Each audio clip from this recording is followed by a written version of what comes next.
is a huge Democratic Party problem. If you look at Democratic cities, they are terribly run. They have incredibly high taxes. It is impossible to build, so the cost of housing. Let me finish. I give you a chance.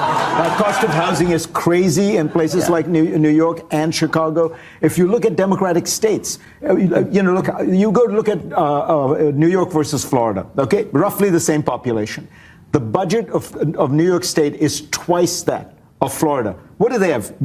Streets paved with gold? I live in New York. I pay the highest taxes in New York. You get nothing for it. And I think that is the image people have of the Democratic Party. Sure. Lots of taxes, lots of regulation, but nothing gets done. Hey, and I live in L.A. Right. And I think, This is the moment a liberal CNN host, Fareed Zakaria, sitting live on Bill Maher's show, is forced to admit the truth that we've all been screaming for years. He's admitting that every city run by Democrats is a disaster of high taxes, suffocating regulation, and zero results. It's moments like this that show the cracks are forming. Even they can't deny the reality of what their policies are doing to this country anymore. So why are even CNN hosts starting to admit defeat? I went through Senate confirmation.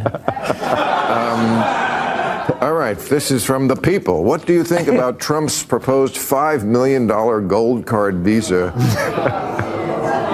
for wealthy foreigners? Is it smart economic move or a problematic policy? I guess Trump wants to sell a visa. You get permanent residency. By the way, I looked this up, we are hardly the first country to do this. Doesn't mean it's the right thing to do.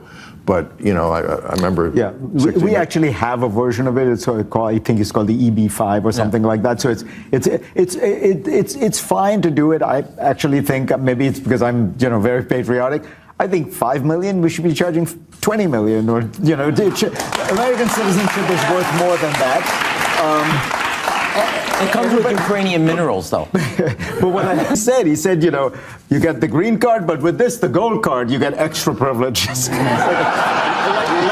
like what? You get to vote twice? Or what? It's amazing. Well, now you're speaking Chicago language.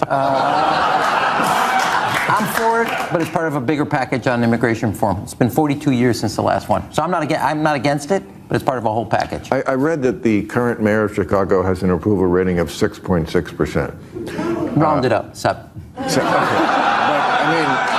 I mean, you were just the ambassador to Japan. If that was your approval rating in Japan, they would do harakiri on live TV. They would do it at 27. I mean, what's going on in Chicago as the person? Look, we were talking about this a little earlier. You have also the mayor of New York not doing well. Obviously, other things also here in Los Angeles not doing well, the mayor here. Look, and then you got mayors, like the mayor of San Francisco and other cities that are doing well. So I would say, look, there is a general rule. I had this when I was mayor. Safe streets, strong schools, stable finances. Focus on those three things and your city's going to be fine. We've gone through 5 years where people became way too permissive of a culture. They were which is why everything's locked up at Walgreens and CVS, and that is a disaster. Yeah. And I'll say this about our schools. I don't want to hear another word about the locker room. I don't want to hear another word about the bathroom. You better start focusing on the classroom.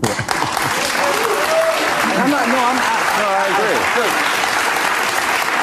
We had the worst reading scores for 8th graders in 30 years. And nobody, not a governor, not a mayor, not a president, not a secretary of education is talking about it. We're all wrapped up. Look, in 7th grade, if I known that I could have said the word they and got in the girls' bathroom, I would have done it.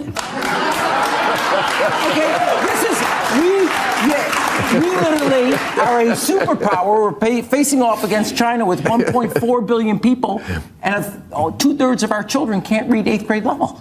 So no more about the lot. Wait a second, I'm on a roll for a second. Yeah. No more.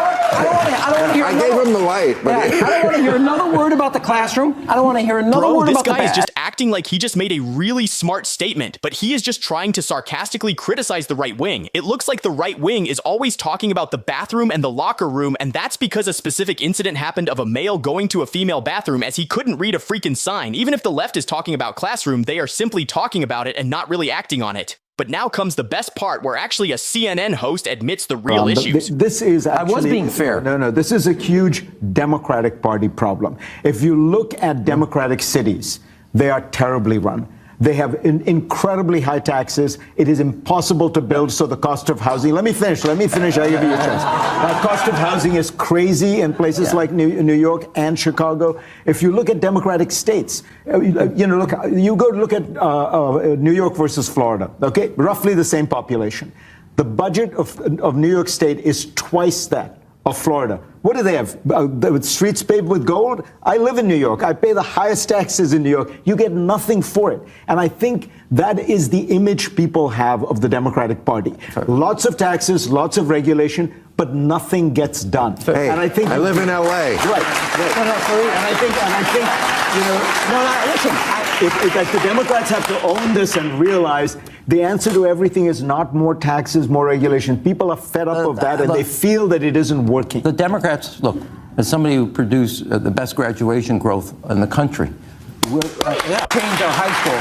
You were a good mayor. I agree. No, that's not the point. The point was we changed, but I'll take that.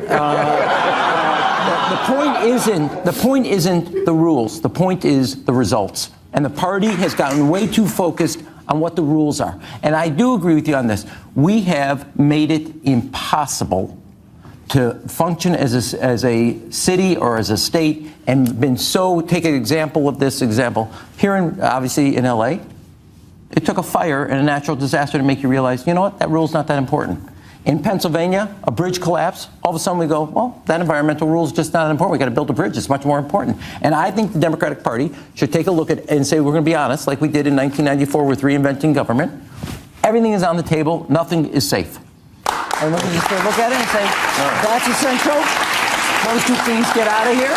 And that doesn't happen. And that's a fair criticism. Maybe this is your next Democratic vice presidential candidate. Maybe presidential. So why are even CNN hosts starting to admit defeat? Because their party has been hijacked by extremists obsessed with the dumbest culture war issues imaginable, while the country falls apart. The thing is, these guys are totally brainwashed. I mean, when Bill Maher was talking about Donald Trump, look at how the audience started booing. But when the liberal starts talking about how Trump should charge more, the second the lefty guest agrees with the policy and says the price should be higher, the same crowd starts clapping and cheering. You can't get any more brainwashed than that. They don't have principles or ideas. They just have their programming. They wait for the approved liberal on stage to tell them whether to boo or cheer. It's pathetic, and it shows the kind of mindless base that Democratic politicians are catering to. Just to prove how completely dishonest these people are, Rahm Emanuel tries to defend his record by bragging that he produced the best graduation growth in the country. They didn't make kids smarter, they just lowered the standards. It's because they let children who couldn't read, write, or add 2+2 graduate. This is their entire strategy in a nutshell. They don't fix the problem, they just change the definition of success so they can claim victory. It's all a shell game, and it's refreshing to see that even people on their own side, like Fareed Zakaria,